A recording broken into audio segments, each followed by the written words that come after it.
the thing is that the people that are telling the truth and doing this, like I said, the PPE companies that do this on a day-to-day basis should be the first point of call for organisations to go to and ask advice. And you know, for me, I'd offer my services, my knowledge, free of charge, and you know, I have done to certain organisations just to help.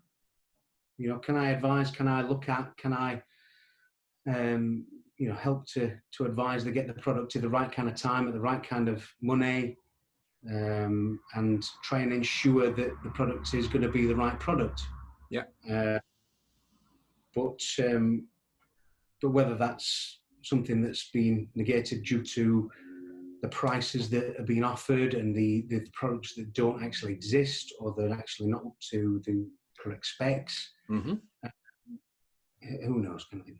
Well, it is a speculation, but I think one of the things that I like that you just said there is the fact that you would offer your services, your expertise to, not for BHI's benefit, but to make sure that the businesses or the people that need it now have actually got access to the right product. Now, if it's proven to be the wrong product or counterfeit or not fit for purpose, and you can say there's a question mark over that, that might save that person money, time, and potentially the risk that comes with that. There's another component to this, which I think is my opinion, is potentially coming down the pipe. We as a country and also the world are seeing that there's PPE shortages, and even the biggest companies like the NHS and these frontline workers that have bought the product and it's not being fit for purpose or wrong. And everybody's now gearing up to open up.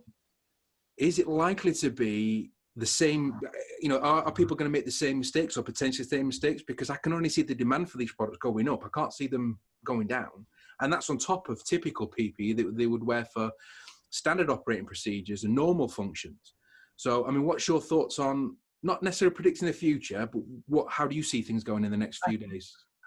I genuinely see some pretty serious issues coming, because what you're going to find is there's going to be legitimate product landing in the UK by sea. Yeah. So the prices based on sea freighting as opposed to air freighting is going to be enormous. There's going to be a lot of product in the UK that has been bought at obscene amounts of money that is not worth that money, which potentially is going to have to get dumped because people don't want to lose money. Yeah.